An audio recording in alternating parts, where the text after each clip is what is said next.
borroso nomás. Sí, parece que no, la conexión no está muy estable. Pues, sí, la mía también acá. Bueno, buenas noches a todos. ¿Cómo andan? Bueno, vamos a continuar, vamos a terminar ya nuestra unidad 4 sería. Gestión del comercio internacional. Bueno, vamos a presentarnos.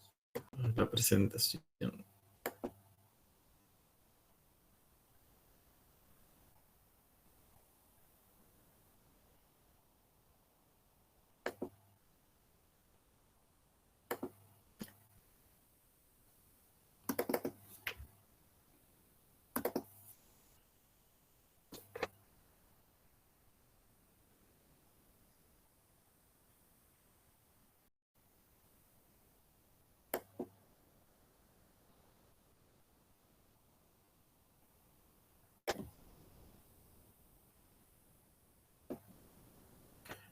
Bueno, ¿alguna pregunta que quieran hacerme los que tuvieron oportunidad de leer y adelantar un poquito el tema? Si me quieren hacer una consulta, si quieren empezar por algún punto en particular.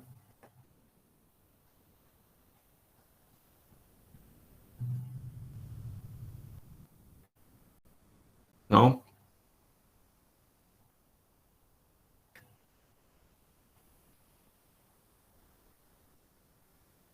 Parece que no. Parece que no, ¿no? Bueno, parece que o la duda es total o no hay muchas dudas, sino que está todo bastante conocido, bastante estudiado. Bueno, vamos a repasar juntos entonces. Vamos a ver el punto 5, la gestión del contrato internacional, la visión del operador de comercio exterior. La forma escrita es la única forma de asegurar la viabilidad de los contratos de exportación. Entonces, esto nos está dando la pauta de que el contrato internacional es un contrato formal. O sea, se deben cumplir formalidades, no puede hacerse un contrato internacional de palabra, sino que tiene que tener una forma escrita, un contrato escrito. Tanto las cartas de intención como los llamados Gentlemen's Agreements, acuerdo de caballeros, suelen ser usuales en las primeras fases de una negociación, pero no constituyen un instrumento suficiente y su exigibilidad jurídica es más que discutible. Es decir, que si bien existen estos elementos o instrumentos llamados carta de intención o acuerdos de caballeros, y los acuerdos de caballeros, en una negociación, al principio, ellos no constituyen lo que es el contrato propiamente dicho. En su esencia, el contrato internacional es mucho más que un documento legal, es un instrumento de cooperación, cobertura de riesgos y prevención de litigios entre las partes.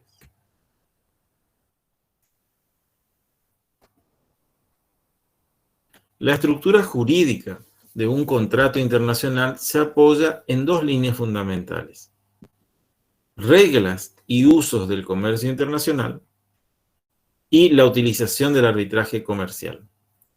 Reglas y usos del comercio internacional es de uso extensivo en forma uniforme y codificada.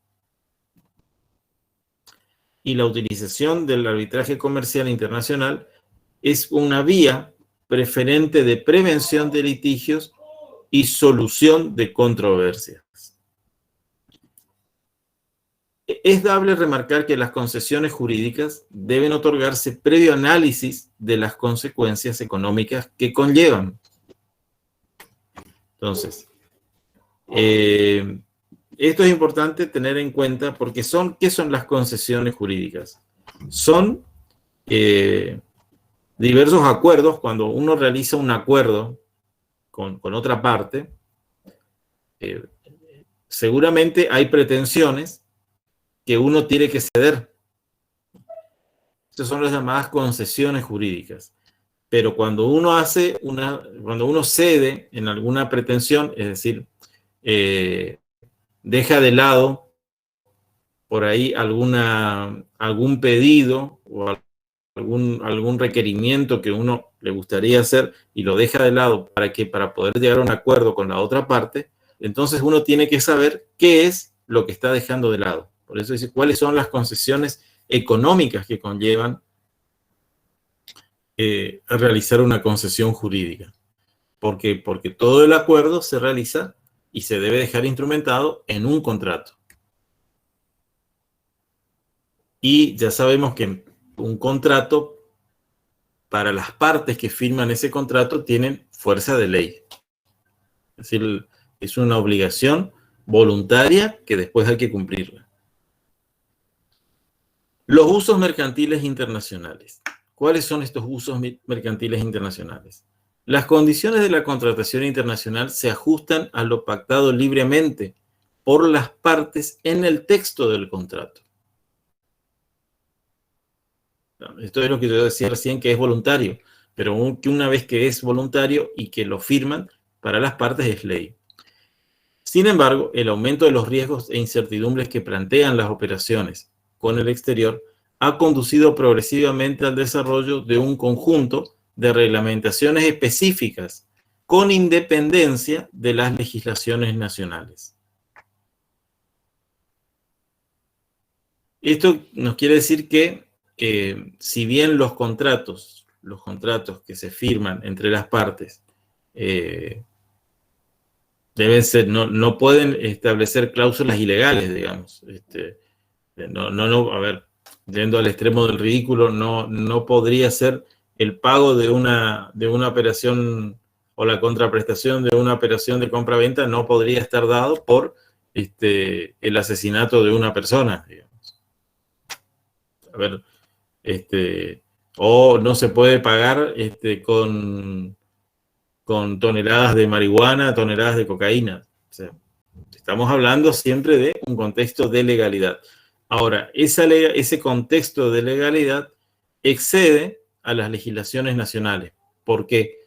Porque está justamente esto de que al ser comercio internacional se aplican legislaciones de más de un país. Y por lo tanto, no alcanza la legislación de un solo país como para regular el contrato internacional. Las empresas operan dentro de Estado, porque por lo que es un hecho, la dificultad de conocer y respetar simultáneamente distintas legislaciones sobre los mismos puntos, perdón. Por ejemplo, garantías, responsabilidades contractuales, aduanas, impuestos y trámites administrativos. Entonces, justamente eso, es la dificultad, como dice, de considerar que existe una sola legislación con la fuerza necesaria, como para poder resolver todos los problemas.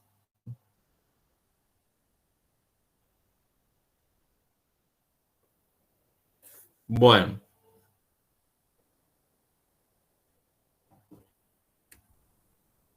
El comercio internacional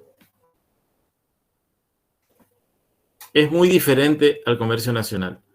Los comerciantes inician las vías de autorregulación en alguna de las materias más importantes y conflictivas, conduciendo así al establecimiento de reglas internacionales codificadas. El principal ámbito institucional para la formación de este importante cuerpo de reglamentaciones mercantiles es la Cámara de Comercio Internacional con sede en París. En su sede se han producido reglamentaciones esenciales tales como Incoterms, usos y prácticas uniformes sobre créditos documentarios, reglas uniformes para pagos, reglas uniformes para las garantías contractuales y arbitraje. Entonces, todas estas son situaciones, que hay que definir en el contrato, cómo se van a regular las partes. Y entonces, todas estas reglas, de algún modo, exceden la legislación de un solo país. ¿Por qué? Porque el comercio internacional,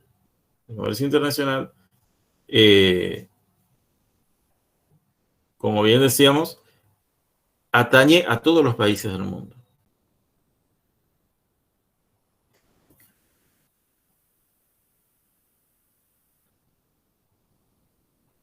Y entonces, como atañe a todos los países del mundo, se ha buscado un lugar o una institución, que en este caso es la Cámara de Comercio Internacional, con sede en París. ¿Para qué? Para que sea justamente dentro de esta Cámara de Comercio Internacional, que por ser comercio internacional reúne a todos los países, que sea esta Cámara la institución que regule todos estos ítems, todos estos elementos que son elementos esenciales, elementos necesarios en una operación de comercio internacional.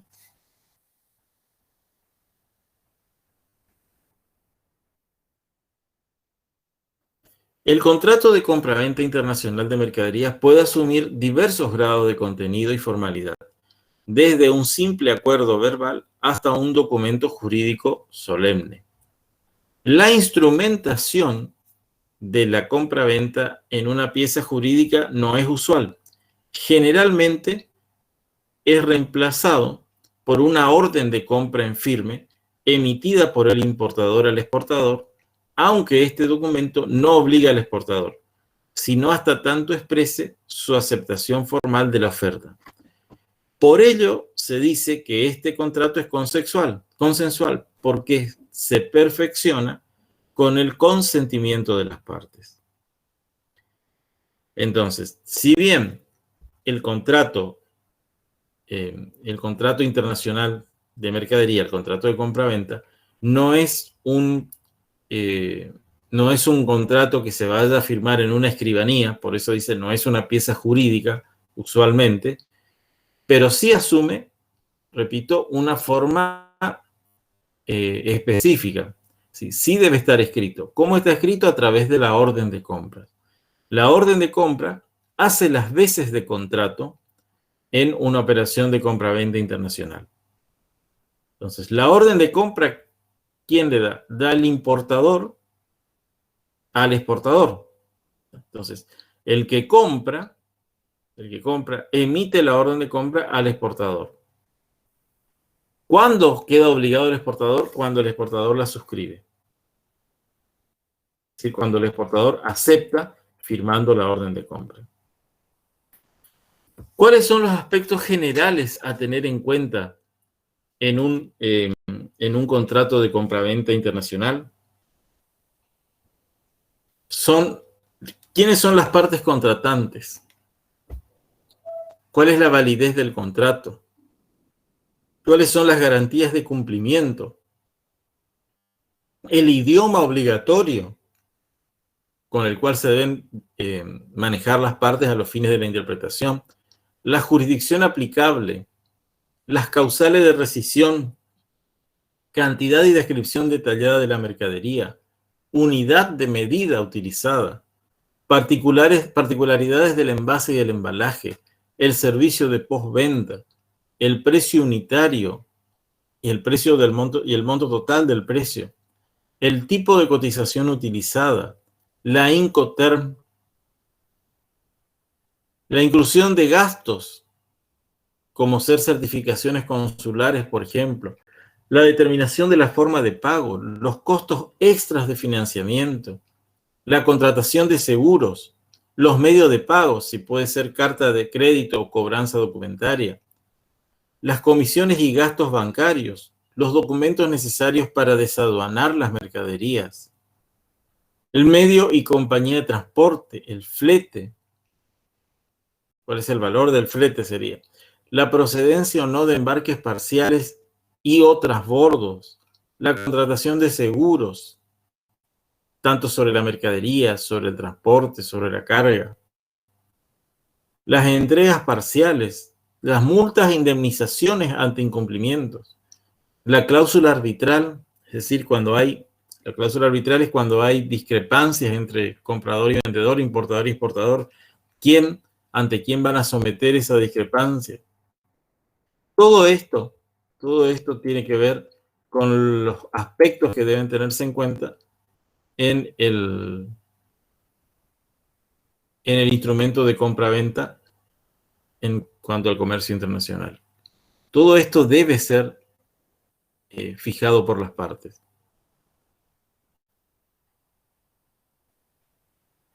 En cuanto al transporte, vamos a ver qué implicancias puede suponer la elección de un determinado medio de transporte. Cualquiera sea la Incoterm definida en el contrato de venta, el interés del importador siempre va a ser conocer el precio completo, es decir, aquel que contenga los gastos de envío de la mercadería.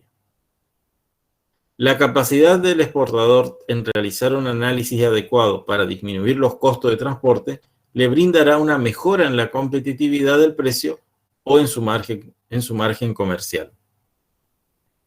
Es decir que siempre cuando hay una negociación, el importador, que en este caso es el comprador en el comercio internacional, va a estar interesado en saber no solamente el costo de la mercadería en su lugar de origen, digamos, sino cuánto le cuesta a él tener la mercadería en su depósito.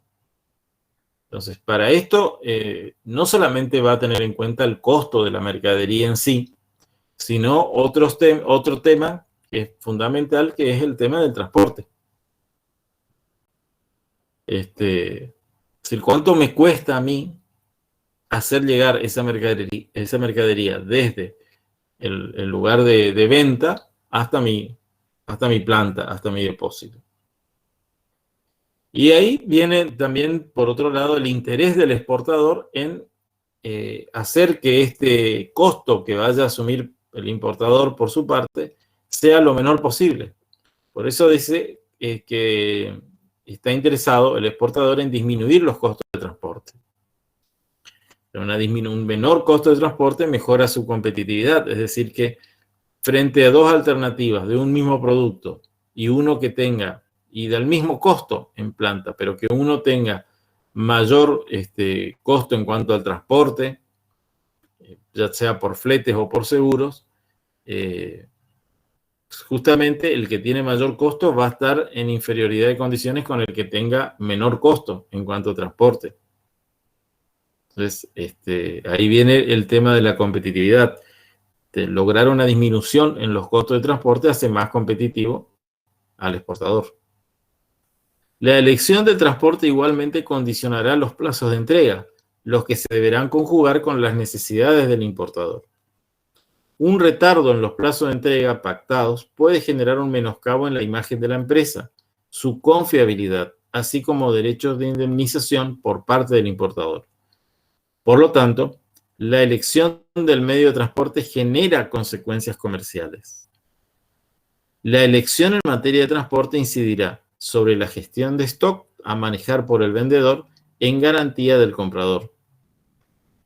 La frecuencia en las entregas y demoras puede agravar o entorpecer los stocks, afectando la competitividad de la empresa, pues el mantenerlos genera costos adicionales. Bien, eso tiene que ver, aquí vemos dos temas, digamos. Por un lado, el plazo en entregar la mercadería importada. El plazo en entregar la mercadería importada influye también en cuanto a la competitividad del exportador, porque si el exportador, por más que tiene, supongamos, un menor costo o representa un menor costo en el transporte, pero si el plazo se excede de lo normal o es más de lo que el importador puede esperar, también al exportador le repercute negativamente, le incide negativamente en su competitividad. O sea, si es un vendedor que tarda en entregar, por supuesto que el importador va a preferir a otro que sea más eficiente. Y el otro tema es el stock, la gestión de stock, porque justamente en la medida que el trámite de la entrega, del transporte y de la entrega se haga de forma eficiente, entonces voy a tener menos stock parado.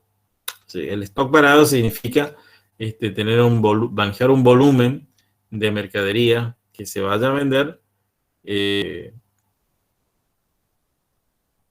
lo voy a mantener en forma ociosa hasta que la mercadería se venda o hasta que la mercadería vendida se termine de entregar.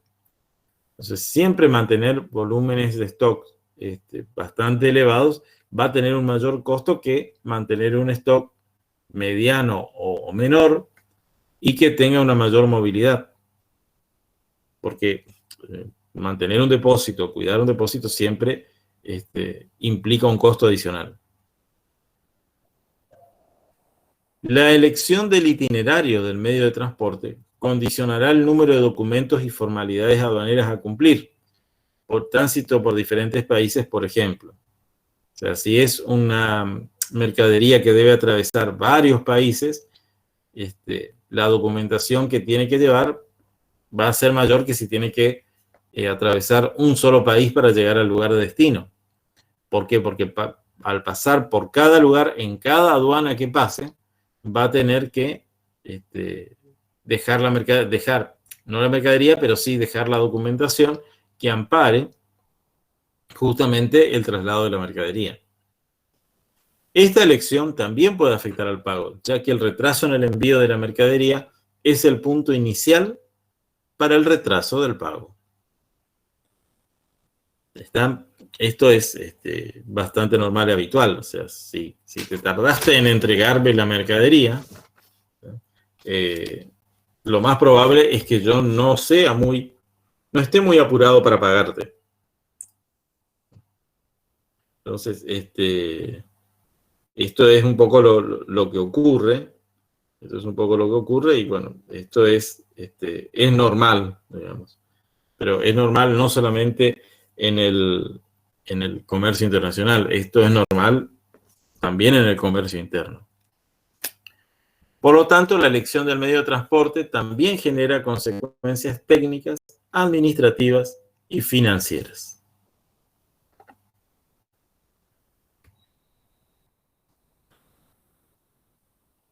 Para la elección del medio de transporte es necesario abordar un análisis que se hace en relación al modo de transporte. Y en este caso, la elección del modo de transporte depende de un variado número de parámetros según cada relación particular. Entonces, conviene avisorar, es decir, tener en la mira el carácter continental o no de la relación comercial. Si el transporte es continental, o sea, dentro de un mismo continente puede ser aéreo, terrestre o fluvial. Ahora, si el transporte es intercontinental, puede ser aéreo o marítimo, en el caso del transporte principal.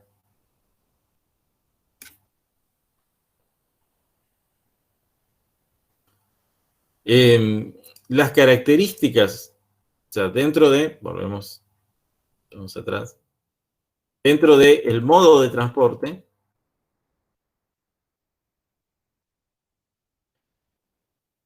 tenemos que tener en cuenta, por un lado, el carácter continental o no de la relación comercial.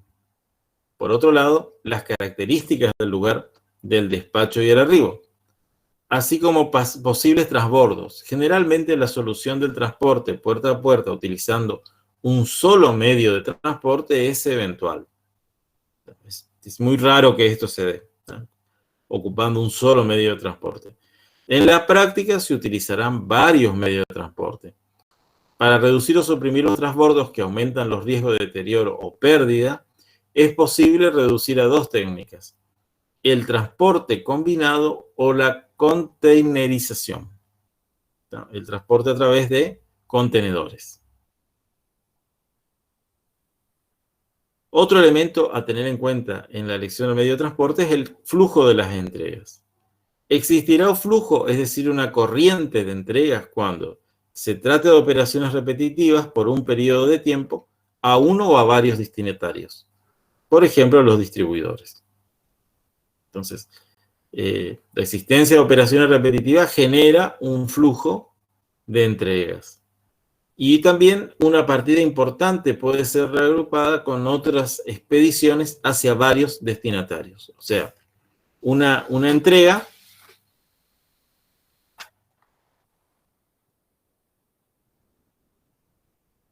Bueno.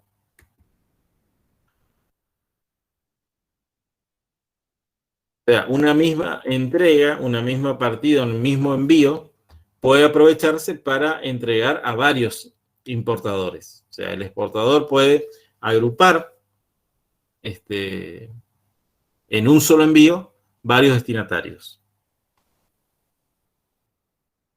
La elección de la frecuencia de las entregas condiciona un cierto número de costos. La cantidad total de mercadería a librar en un periodo dado puede repartirse en varias expediciones menores, disminuyendo así lo que habíamos hablado, el costo del stock, o sea, la gestión de stock. O librar cantidades más importantes concentrando los envíos, a fin de disminuir el costo del transporte. Bajo ciertas condiciones puede aumentar el costo del stock. Entonces, lo que hay que hacer es buscar un equilibrio, digamos. Es buscar un equilibrio entre o aumenta mi costo de transporte o aumenta el costo del stock.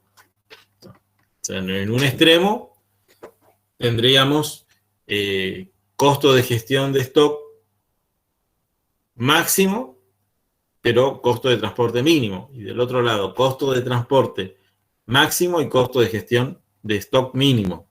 Entonces, entre esos extremos, entre esos dos extremos, tenemos que buscar un equilibrio que sea el óptimo para la empresa. Entonces, deberá atenderse la posibilidad de remitir un lote económico atendiendo a una relación óptima de cantidad y costo.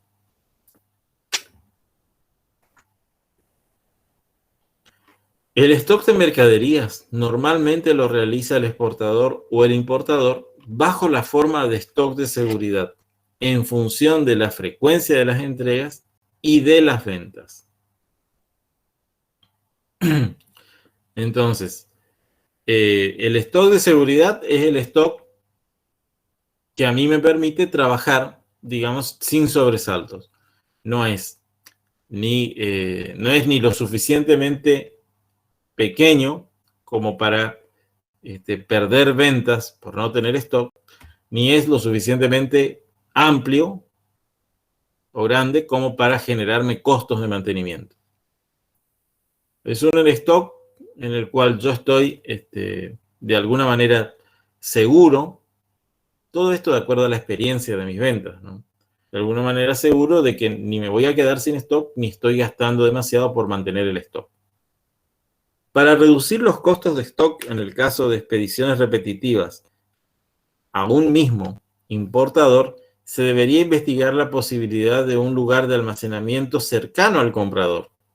Esto permitiría reducir el costo de las entregas frecuentes y posibles demoras, aumentando así el servicio mediante el aprovisionamiento inmediato, siempre y cuando el costo de almacenamiento sea menor. ¿Va? Entonces, lo que aquí dice es generar un lugar, un depósito, para almacenar la mercadería que esté cercano a mi comprador frecuente. De manera que mi tiempo de respuesta ante una demanda, una eventual demanda de ese comprador, sea más reducido. Y por supuesto que va a mejorar también la competitividad, mi competitividad frente a otros exportadores, otros vendedores. Otro tema que hay que ver con la elección del medio de transporte son las obligaciones, limitaciones o necesidades en función al producto. Esto proviene especialmente de las características físicas del producto. O sea, hay productos perecederos, productos peligrosos. Si se trata de productos peligrosos, está muy limitado el transporte aéreo, porque hay compañías aéreas que, o sea, las compañías aéreas hay cierto tipo de productos que pueden resultar peligrosos por justamente las características del medio de transporte.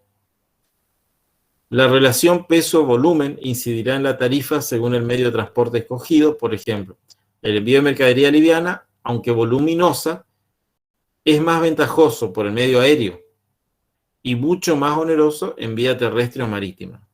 ¿Por qué? Porque en vía terrestre o marítima justamente ocupa mucho espacio. Aunque sea liviana, ocupa mucho espacio. Y en el transporte terrestre o marítimo se paga por el espacio que ocupa. Y por ahí, al ser más liviano, tranquilamente se puede usar el medio aéreo. Si el cliente se encuentra en superioridad de fuerzas en la relación, podrá exigir determinadas condiciones que influirán en la elección del medio de transporte. Establecer precios máximos que limiten el costo logístico. Entonces, si se trata de un cliente poderoso, un cliente que compra mucho, es decir, un cliente del cual hay veces que los proveedores prácticamente dependen de ciertos tipos de clientes. Y si ese cliente, ese importador, no le compra más, incluso pone en riesgo la existencia misma de la empresa exportadora. Sí, la realidad es que muchas veces hay proveedores que prácticamente se crean para dar respuestas a un determinado tipo de cliente. Entonces, esos clientes son muy importantes. Son importantísimos, digamos. Y en ese sentido, no se puede pensar en no tener ese cliente.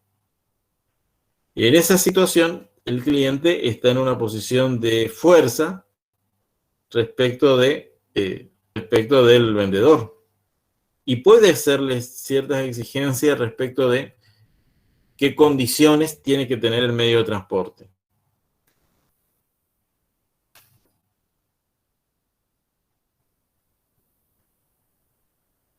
Y al imponer esas condiciones, puede establecer mayores costos. Por eso dice que es necesario establecer limitaciones al costo logístico.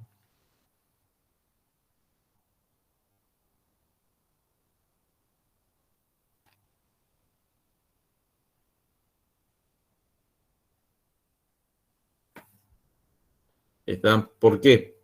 Justamente para evitar que el exportador, en este caso el vendedor, incurra en costos que están más allá de sus posibilidades y que por lo tanto a veces hacen que pierda la ganancia mínima necesaria para poder subsistir a través de este tipo de operaciones.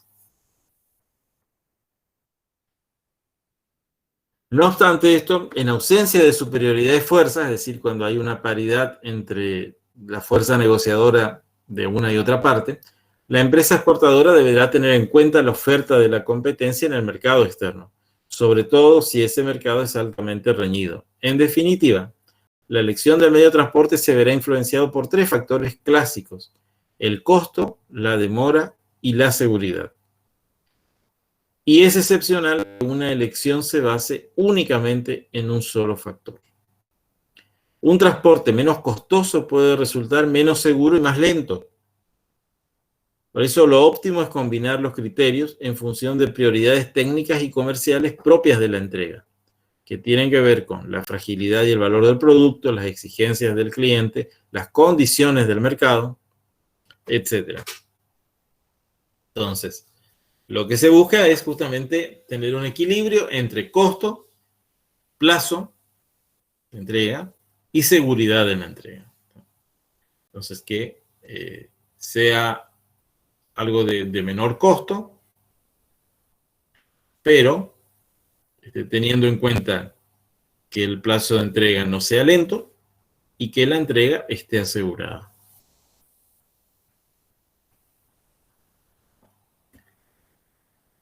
Finalmente vamos a ver los instrumentos de pago en la comercialización internacional. Y aquí tiene gran importancia el financiamiento bancario. Este es un tema fundamental porque es el elemento principal en una operación de importación-exportación. Hacia finales del siglo XIX, ubiquémonos, 1880, 1890, los grandes bancos ingleses comenzaron a emitir las cartas de créditos comerciales, letter of credit, en favor de proveedores extranjeros de sus clientes. En una época en la que Inglaterra se industrializaba y debía importar la casi totalidad de sus materias primas y productos agrícolas. Estas cartas de créditos eran pagadas en la caja de los bancos emisores ingleses. Entonces, ¿quién emitía las cartas de crédito? El banco. ¿A quién le emitía la carta de crédito? En favor de los proveedores extranjeros, o sea, los proveedores los que les vendían desde el exterior a los importadores ingleses, que a su vez eran clientes de estos bancos. Entonces, de alguna forma, lo que los bancos era garantizar o darle un crédito a sus propios clientes y le entregaban, ¿cómo hacían esto de darle el crédito a sus propios clientes? Entregando la carta de crédito a los proveedores, o sea, los exportadores extranjeros de sus clientes que vendrían a ser importadores ingleses. Así funcionaba la carta de crédito. En la misma época se desarrollaba en el continente europeo otra modalidad, que era el crédito documentario. Los bancos del continente, que no eran beneficiarios de la reputación de los grandes bancos ingleses, desarrollaron la práctica de notificar sus créditos al beneficiario a través de la intermediación de un banco local, que era el que materializaba el crédito.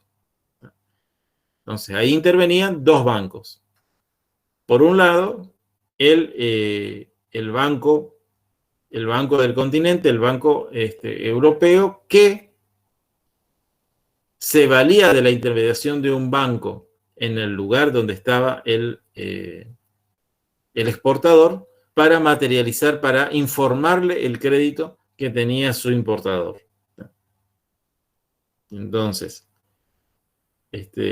no perdamos de vista, en el crédito documentario, el banco del país importador se comunicaba o le comunicaba el crédito que tenía ese importador, ¿a quién? Al banco del país donde estaba el exportador. Aquí intervenían dos entidades bancarias.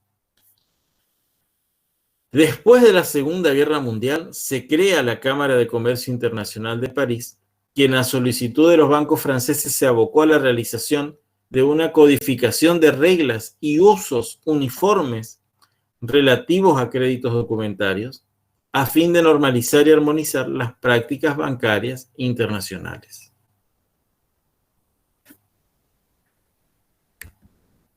Una primera versión se publicó en 1933 y con posterioridad fue objeto de modificaciones y adecuaciones a las nuevas prácticas de la banca moderna, y la última publicación oficial de la Cámara atinente a estos temas son los denominados brochures, números 500 y 522 del año 1997. Y ahí ya aparece el crédito documentario, pero en su versión moderna, ¿no? El brochure 500 lo define como todo convenio, cualquiera que sea su denominación o designación, por medio del cual un banco que es el banco emisor, obrando por solicitud y de conformidad con las instrucciones de un cliente, que es el ordenante del crédito, debe hacer un pago a un tercero, el beneficiario, o a otro banco para que efectúe el pago, acepte o negocie las letras de cambio contra la entrega de los documentos exigidos, siempre y cuando se cumplan los términos y las condiciones del crédito. Entonces, eso es al día de hoy el crédito documentario. Interviene el banco emisor, el ordenante del crédito, que es el cliente del banco emisor, y el tercero, que es el beneficiario, y otro banco, y puede intervenir otro banco para que efectúe el pago, un banco intermediario. De esta definición se desprenden las obligaciones básicas para las partes involucradas. Para el importador, ¿quién es el importador? El importador es el ordenante, ¿no? El que va a hacer el pago. O sea, el que compra la mercadería. ¿Cuál es la obligación? La obligación principal es de proveer los fondos, reembolsar el crédito, pagar las comisiones pactadas. Para el banco emisor, la obligación es dar aviso al beneficiario, pagar, aceptar o descontar, y en este caso el descuento puede hacerlo a través de un banco corresponsal o directamente al exportador, recibir la documentación en un todo de acuerdo a las instrucciones impartidas por el ordenante y posteriormente entregársela para que éste pueda desaduanar la mercadería. Para el exportador, la obligación es la expedición de las mercaderías o la ejecución de un servicio y el envío de un cierto número de documentos. ¿A quién le envían los documentos? A el banco emisor, que es el que debe, en definitiva, hacerle el pago al exportador. Entonces, el exportador lo que tiene que hacer es entregar la documentación. ¿A quién? Al banco emisor, para que el banco emisor le pague. Entonces, vean ustedes que no es que el importador le paga directamente al exportador, sino que tiene que intervenir una entidad bancaria. La entidad bancaria es la que hace de intermediario y garantía, a su vez, de que el exportador cobre. Por su parte, el importador ordenante tendrá la seguridad de que el objeto de la compra le será remitido, en función a que, en función justamente de la documentación presentada por el exportador. ¿Qué comprende esa documentación? Los documentos de embarque, la factura comercial, las pólizas de seguros, los certificados que sean correspondientes de acuerdo al tipo de mercadería que se trate, etc. No obstante todo, para mayor seguridad aún, el importador deberá dejar explicitado en su banco emisor que el crédito no deberá efectivizarse de mediar alguna anomalía o discrepancia entre la documentación por él solicitada y la presentada ante el banco notificador por parte del exportador. ¿Ah? Entonces, si la documentación que presentó el exportador contiene alguna deficiencia, alguna anomalía, el importador debe dejar en claro que no hay que pagarlo todavía.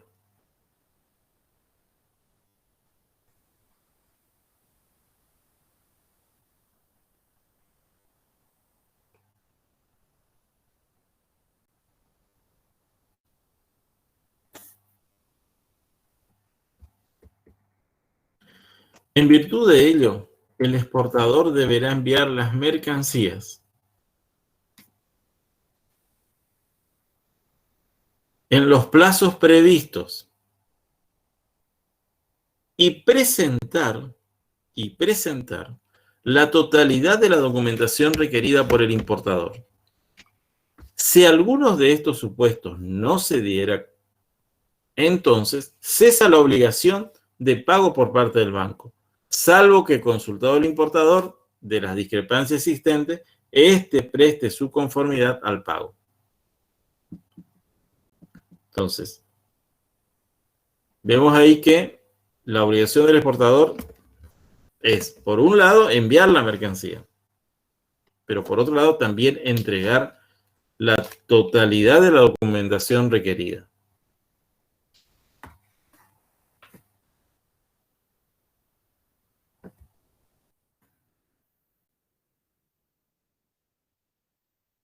Bueno, hasta aquí llegamos. No sé si me quieren hacer alguna consulta sobre alguno de estos temas que estuvimos viendo.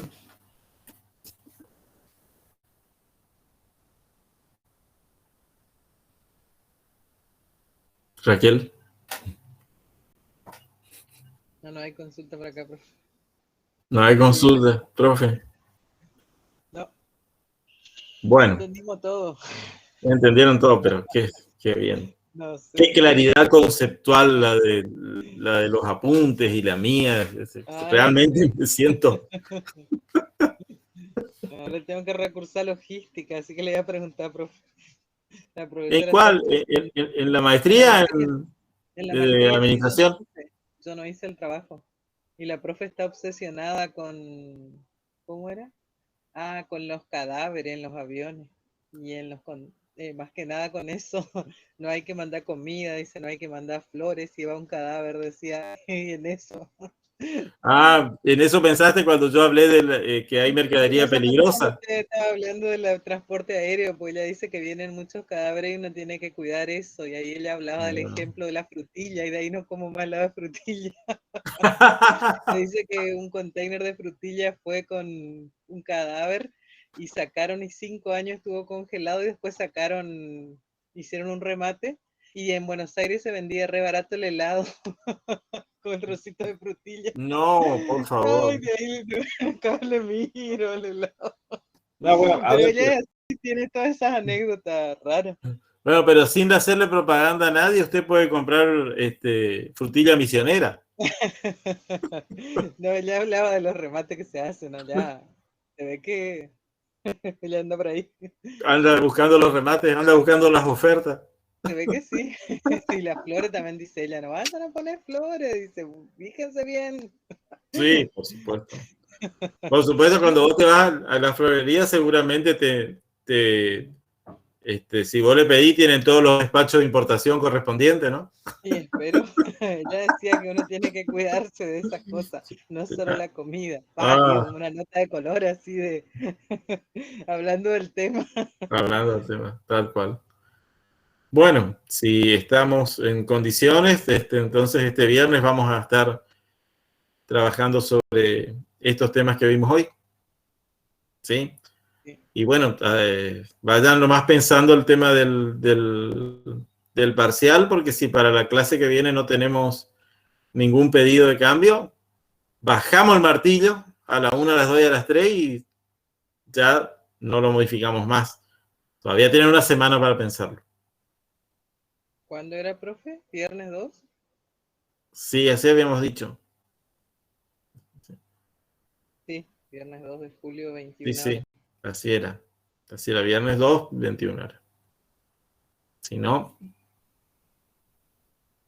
Bueno, estamos entonces. Si no hay ninguna consulta, muchas gracias. Y nos estamos viendo la próxima clase, si Dios quiere.